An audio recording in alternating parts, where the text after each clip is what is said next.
اب اس قسم کی بات کرنا کیا یہ بغاوت نہیں ہے کہ آپ فیڈرل گورنمنٹ کے خلاف اعلان بغاوت کر رہے ہیں کہ جناب آپ نے ہمارے خلاف کارروائی کی تو ہمارے ایریا کے اندر جو آپ کی رہائش گاہیں ہیں وہاں پر ہم قبضہ کر لیں گے یا وہاں پہ ہم گھس جائیں گے, وہاں سے لوگوں کو پکڑ کر اندر کر دیں گے, کیونکہ ہم نہ قانون مانتے ہیں, نہ آئین مانتے ہیں, نہ دستور مانتے ہیں, نہ کسی اخلاقی روایت کے اخلاقی اقدار کے پابند ہیں. ہمیں تو مکمل طور پر آزادی ملی ہوئی ہے کیونکہ ہم اپنے اندر ہی ایک آئین ہے, ہمارے اندر ہی ایک قانون ہے, جو ہم کہہ دیں وہ ہو جانا چاہیے. لیکن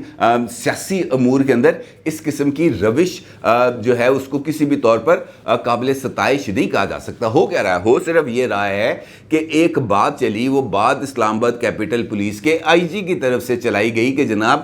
اس وقت عدالت میں شہباز گل صاحب کا جو مقدمہ چل رہا ہے وہاں پر ہمیں شہباز گل کے اوپر الزامات کو ثابت کرنے کے لیے دو چیزیں چاہیے, ایک ان کا موبائل فون اور ایک ان کا لیپ ٹاپ, اور وہ کاغذ جو پڑھ کے انہوں نے اے آر وائی کے اوپر تقریر فرمائی تھی. اور ہماری اطلاعات کے مطابق یہ جو مال مقدمہ ہے یہ ان کا ڈرائیور اظہار لے کر بنی گالہ میں چھپا ہوا ہے. اب بنی گالہ سے وہ باہر نہیں نکل رہا اور وہ چیزیں ہمیں نہیں پتا کہ اندر ان چیزوں کے ساتھ کیا کر دیا گیا, زمین کھود کے اس کو دفن کر دیا گیا ہے, ان چیزوں کو توڑ دیا گیا ہے, تلف کر دیا گیا ہے, ہمیں اس بات کا نہیں اندازہ. لیکن جب تک ہم ان چیزوں کو, چاہے وہ بروکن حالت میں ہیں, ہم ان کو ریکور نہیں کریں گے, ہم مال مقدمہ عدالت میں پیش نہیں کر سکتے. اور جب تک ہم عدالت میں اس چیز کو پیش نہیں کریں گے تو ہمارا جو مقدمہ ہے وہ کمزور ہو جائے گا, اور کمزور ہونے کی صورت میں شہباز گل کو کسی بھی قسم کا کوئی بھی عدالتی ریلیف مل سکتا ہے, اس کے اندر کوئی دو رائے نہیں. اب اس کے لیے اجازت مانگی گئی اور اجازت نہیں دی رانا ثناء اللہ صاحب نے, اور اس بات کی اطلاع جیسے ہی میڈیا پر آئی کہ جناب اس قسم کی کوئی کارروائی حکومت کی طرف سے سوچی جا رہی ہے یا ان کو تجویز دی گئی ہے,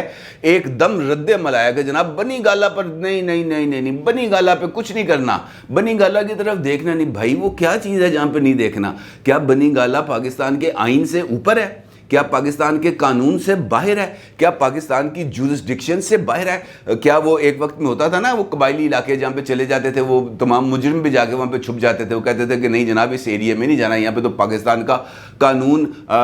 کا عملداری نہیں ہے. بنی گالہ بھی کیا کوئی ایسی جگہ قرار دے دی گئی ہے جہاں پر پاکستان کے قانون کی عملداری نہیں ہوگی؟ اور یہ کیا جواز ہے کہ بنی گالہ کے اوپر اگر چھاپا مارا گیا تو ہم جاتی عمرہ پر چھاپا ماریں گے, یا ہم ماڈل ٹاؤن پہ چھاپا ماریں گے, یا ہم عطا تارڑ کے گھر پہ چھاپا ماریں گے, یا ہم رانا مشہود کے گھر پہ چھاپا ماریں گے, یا ہم ملک احمد خان کے گھر پہ چھاپا ماریں گے؟ یہ کیا چیز ہے؟ یہ کون سی روایت ہے, یا یہ کون سا ایسا عمل ہے جس کی ہم ایک نئی روایت ڈالنا شروع ہو گیا ہے؟ کل کو آپ نے یہاں پر کوئی اور تبدیلی آ جاتی ہے, کچھ اور طریقے سے کوئی اور معاملہ ہو جاتا ہے, تو کیا جو دوسری جماعتیں ہیں وہ بھی اسی رد عمل کا اظہار کریں گے کہ عمران خان, ہم اس وقت مثال دیتا ہوں, آصف علی زرداری صاحب کی جماعت اس وقت سندھ میں حکومت میں ہے, وہ یہ کہتی ہے, پی ٹی آئی یہ کہتی ہے کہ عمران خان صاحب جلسہ کرنے آ رہے ہیں مزار قائد پر, وہاں پر وہ جلسہ کریں گے, اور پیپلز پارٹی کی گورنمنٹ کہتی ہے کہ نہیں ہم عمران خان کو صوبہ بدر کرتے ہیں, وہ سندھ کی حدود میں داخل نہیں ہو سکتا. تو یہ کون سی روش ہے اگر ہم اس کے اوپر عمل درآمد کرنا شروع کر دیں گے؟ تو اس قسم کی جو دھمکیاں ہیں یہ ہے وہ معاملات جن کے اوپر نوٹس لیا جانا چاہیے, جن کے اوپر کارروائی کرنا چاہیے. یہ وہ معاملات نہیں جہاں پہ ستو پی کے سو جاؤ, جس طریقے سے پہلے مختلف معاملات میں ہوا ہے کہ جناب اعلان کیا جاتا ہے کہ عمران خان کے خلاف 25 مئی کے واقعات کے اوپر بغاوت کا مقدمہ درج کیا جائے گا. فیڈرل کیبنٹ کی ایک کمیٹی بن جاتی ہے جس کے اندر رانا ثناء اللہ صاحب شامل ہوتے ہیں, جو ہے قمر زمان قاہرہ صاحب شامل ہوتے ہیں, مولانا فضل الرحمان کے صاحبزادے مولانا اسد الرحمان شامل ہوتے ہیں, اور وہ کمیٹی بیٹھتی ہے, فیصلہ کرتی ہے اور یہ کہتی ہے کہ نہیں جناب مقدمات درج ہونے چاہیے. اور جب یہ معاملہ فیڈرل کیبنٹ میں جاتا ہے, فیڈرل کیبنٹ گم سم سو جاتی ہے, اس کو اس بات کا کوئی لینا دینا نہیں ہوتا کہ اس پر ہمیں کو کارروائی کرنی چاہیے, نہیں کرنی چاہیے, کیا کرنا چاہیے, کیا نہیں کرنا چاہیے. ان کا سارا کام چل رہا ہے نوٹسز پر. جس طریقے سے بھی تازہ انہوں نے ایک نوٹس دیا ہے عمران خان صاحب کو, اور ان سے یہ کہا ہے ایف آئی اے کی طرف سے کہ جناب آپ 1996 سے لے کر اب تک کا ریکارڈ پیش کریں اور یہ بتائیں کہ جناب آپ کی تمام نیشنل اور انٹرنیشنل رجسٹرڈ تنظیمیں کون کون سی ہیں, کہاں کہاں پر آپریٹ کر رہی ہیں, ان کے کون کون سے اکاؤنٹ ہیں, کون کون سے اکاؤنٹ ہیں جو انٹرنیشنل کرنسی میں ہیں, کون کون سے اکاؤنٹس ہیں جو پاک روپیز میں ہیں, اور یہ سارا ریکارڈ 1996 سے چاہیے. یہ بھی چاہیے کہ آپ کے پارٹی کی جو ممبرشپ ہے وہ کب ہوئی, کتنی ہوئی, پارٹی ممبرشپ فنڈ میں کتنے پیسے اکٹھے ہوئے, یہ سارے کا سارا ریکارڈ چاہیے, غیر ملکی ڈونرز چاہیے, فلاں چیز چاہیے. اب یہ نوٹسز مل جائے گا. ہوگا کیا؟ پہلے جو نوٹسز دیے تھے قاسم سوری کو,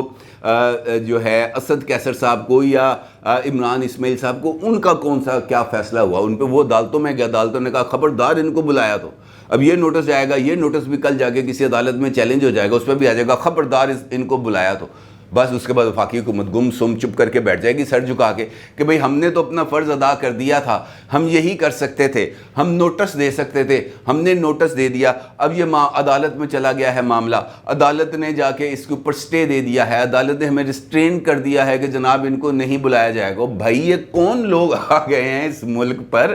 یہ کہاں سے نازل ہو گئے ہیں جن کے اوپر ملک کا قانون اور آئین جب ان کے خلاف کارروائی کی بات ہوتی ہے تو وہ لمحے پڑ جاتے ہیں, وہ سو جاتے ہیں, وہ ان کو ایک دم سے پتہ نہیں کون کون سے خیالات آنا شروع ہو جاتے ہیں. اس کی خوف کی وجہ کیا ہے آخر کار؟ پتہ تو چلے کیا معاملہ ہے. ان کے خوف کی وجہ میری نظر میں صرف اور صرف سوشل میڈیا, کہ جناب عمران خان صاحب جب چاہیں جس مرضی کو چاہیں وہ سوشل میڈیا پر ایک ٹرینڈ چلے گا اور وہ ٹرینڈ اس کی ایسی کی تیسی پھیر کے رکھ دے گا. وہ نسل کی گالی پڑے گی توبہ توبہ توبہ, کہ لوگوں کے کانوں میں سے دھواں نکلے گا, کسی کو سمجھ نہیں لگے کہ یار اس ٹرینڈ کا ہم نے جواب کیا دینا ہے. اور چونکہ کسی کے پاس کوئی اس کا جواب نہیں ہوگا, بھائی لائٹ گئی ہوئی ہے اور اس لائٹ کے جانے کی وجہ سے یہ پسینہ آ رہا ہے, لیکن یہ آپ کو تھوڑی سی یہ زحمت برداشت کرنی پڑے گی, یہ درمیان میں یہ ٹیشو پیپر کی استعمال کی. خیر, وہ سوشل میڈیا کا خوف اتنا زیادہ طاری ہو گیا ہے ہماری جوڈیشری پر, ہماری جو بیوروکریسی ہے اس کے اوپر, ہماری پولیس, ہماری ایڈمنسٹریشن, سب کے اوپر اس حد تک خوف طاری ہو گیا کہ کسی کو سمجھ نہیں لگ رہی یار کہ ہم نے جانا کس طرف ہے. اب اس سے اندازہ لگائیں کہ عمران خان صاحب نے آج رات کو جلسہ کرنا ہے, کوئی ڈھکی چھپی بات نہیں ہے, لیکن اس جلسے سے پہلے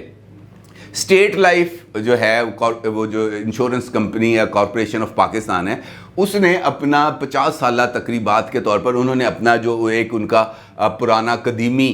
جو ان کا اینتھم تھا, اے خدا میرے ابو سلامت رہیں, وہ انہوں نے وہ گانا جو ہے وہ جو ٹیزر یا وہ اشتہار وہ ایک مرتبہ پھر سوشل میڈیا پر اپلوڈ کر دیا اور اس کا ہیش ٹیگ کر دیا اے خدا میرے ابو سلامت رہیں. اب اس کے اندر تو کوئی بات نہیں ہے کیونکہ وہ ان کا جو بیسک بزنس تھیم ہے وہ اس کی عکاسی کرتا ہے. اب ہوا کیا کہ جیسے ہی یہ چیز اپلوڈ ہوئی ہے سوشل میڈیا پر, درجنوں کی تعداد میں, ہزاروں کی تعداد میں لوگوں نے اس کے اوپر ٹرینڈ پہ آ گئے. اب چونکہ وہ میرے ابو سلامت رہیں والی بات ہے اور اس ابو سلامت رہیں کو لے کر وہاں پر اس نسل کی ٹویٹ کی جا رہی ہے. اگر آپ اس کے تھریڈ میں دیکھیں تو اب پتہ چلتا ہے کہ جناب باضابطہ طور پر کس کو ابو قرار دیا جا رہا ہے موجودہ, اور کس کو قرار دیا جا رہا ہے کہ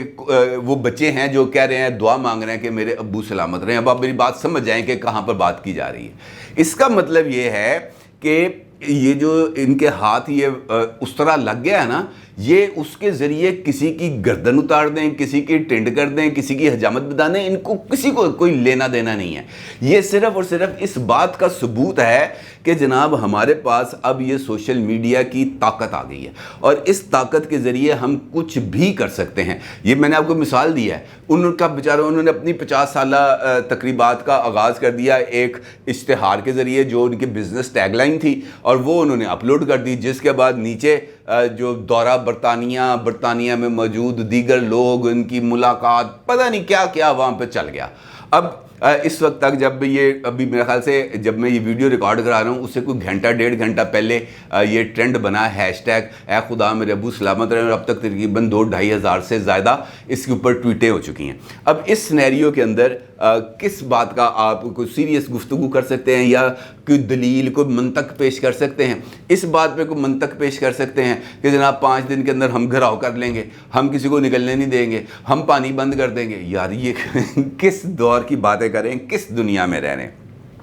اس چکر کے اندر اب چونکہ ان کو اس بات کا اندازہ ہے کہ ہم اس وقت 80% آف پاکستان پر حکومت کر رہے ہیں, پنجاب بھی ہمارے پاس ہے, کے پی بھی ہمارے پاس ہے, جی بی بھی ہمارے پاس ہے, اے جے کے بھی ہمارے پاس ہے, ہم جب چاہیں لوگوں کو نکال کے باہر لا سکتے ہیں, ہم جب چاہیں سرکاری وسائل کا استعمال کر سکتے ہیں, ہم جب چاہیں پبلک کا جو خزانہ ہے اس خزانے پر ڈاکہ مار سکتے ہیں, ہمیں کوئی نہیں پوچھ سکتا کیونکہ ہمارا تعلق پاکستان تحریک انصاف سے ہے. اور یہاں پہ مل گئے اب ان کو پرویز الہی صاحب. اب پرویز الہی صاحب کا مسئلہ یہ ہے کہ ان کو اس کے بعد دوبارہ چیف منسٹرشپ نہیں ملنی. انہیں پتہ ہے کہ یہ میرا ٹائم ہے,